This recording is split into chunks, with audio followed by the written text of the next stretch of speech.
Hi friends, welcome to my channel. ఈరోజు ఒక beautiful story విందాం.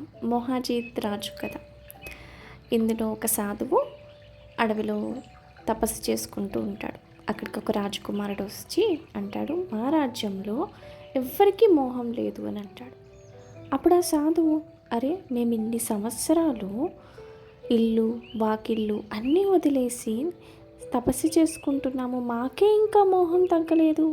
మీ రాజ్యంలో అందరూ మోహాజీతులు ఎలా ఉంటారు అంటే నష్టమోహులుగా ఎలా ఉంటారు అని అడిగితే, మీరు కావాలంటే వెళ్ళి పరీక్షించుకోండి అని అంటాడు.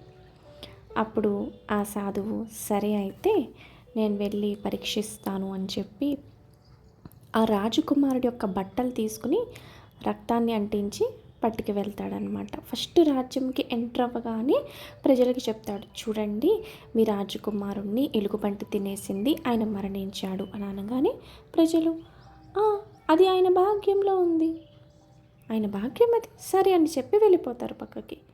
సాధువుకి షాక్గా అనిపించి, సరే తనని ప్రజలకైతే అంత ఎమోషన్స్ ఉండకపోవచ్చు, కానీ ఎవరైతే రాజకుమారుణ్ణి పెంచి పోషించిందో, చిన్నప్పటి నుండి పెద్ద చేసిందో దాసి దగ్గరికి వెళ్ళి చెప్తాము, ఖచ్చితంగా రియాక్ట్ అవుతుంది అనుకుంటాడు.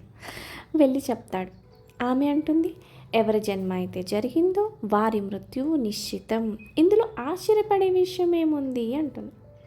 సాధుకి ఇంకా షాకింగ్గా అనిపించి, సరే అట్లీస్ట్ రాజు రాణికి అయినా ఈ కబురు వినిపించండి, ఈ వార్త అందజేయండి అంటే, నేనెందుకు వాళ్ళని డిస్టర్బ్ చేయాలి, ఈ చిన్న వాటికి నేనేం డిస్టర్బ్ చేయను, ఇది చెప్పనవసరం లేదు అని అంటుంది.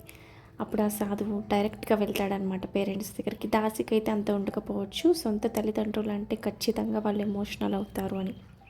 ఫస్ట్ మహారాజు దగ్గరికి వెళ్ళి, ఇలా మీ పుత్రుడు శరీరం వదిలిపెట్టాడు అనగానే అప్పుడు ఆయన తండ్రి అంటాడనమాట, మనమంతా చెట్టు పైన పక్షులు లాంటి వాళ్ళం, రాత్రి విశ్రాంతి తీసుకుంటుంది చెట్టు పైన పక్షి, మార్నింగ్ అవ్వగానే వెళ్ళిపోతుంది, అతని సమయం వచ్చింది, అతను వెళ్ళిపోయాడు, ఇందులో బాధపడే విషయం ఏముంది అంటాడు.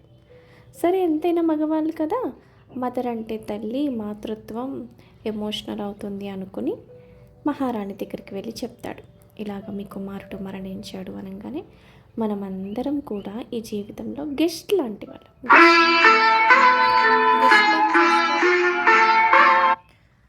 అతిథి ఏం చేస్తాడు, వస్తాడు, అన్నీ చూసుకుంటాడు, మళ్ళీ వెళ్ళిపోతాడు యాత్రకి.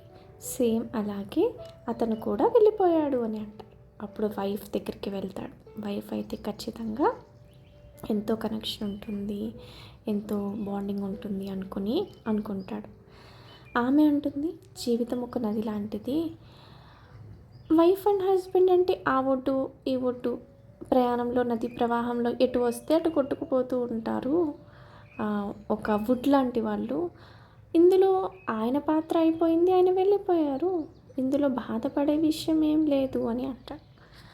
అప్పుడు ఇంకా సాధువు, ఇలా కాదు, నేను వెళ్ళి ఆ రాజకుమారుడికి టెస్ట్ చేస్తాను, రాజ్యంలో అందరూ ఓకే అని చెప్పి రాజకుమారుడి దగ్గరికి వెళ్ళి చెప్తాడు, మీ రాజ్యంలో ఎవ్వరూ లేరు, అందరూ మరణించారు, శత్రువులు వచ్చి దండయాత్ర చేశారు అని అనగానే, ఇవన్నీ చెప్పి నా టైం ఎందుకు వేస్ట్ చేస్తున్నావు అంటాడు రాజకుమారుడు. జీవితం అనేది ఒక క్షణభంగురం, ఒక బుడగ లాంటిది, అనిత్యం. అప్పుడు ఆ సాధువుకి అర్థమవుతుందన్నమాట, ఓకే అంటే ఇల్లు వాకిళ్ళు వదిలేసినంత మాత్రాన నష్టమోహులుగా అవ్వలేము, అది మన మనసులోంచి రావాలి అని. అంటే సాధువులు సన్యాసులు వాళ్ళకు కూడా మోహం ఉండొచ్చు, కానీ ఎవరైతే ఇంట్లో ఉంటూ సంసార బాధ్యతలన్నీ నిర్వర్తిస్తూ వాళ్ళు కూడా నష్టమోహులు అంటే డిటాచ్డ్గా, న్యారా ఆర్ ప్యారా. కమల పుష్పం ఉంటుంది కదా, బురదలో ఉంటుంది, కానీ ఎలా ఉంటుంది, బురదకి అతీతంగా ఉంటుంది.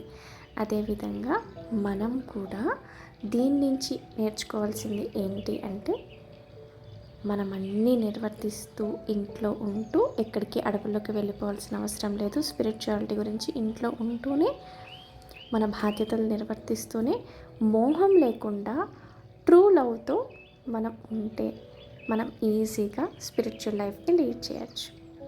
ఓకేనా friends, thank you for watching.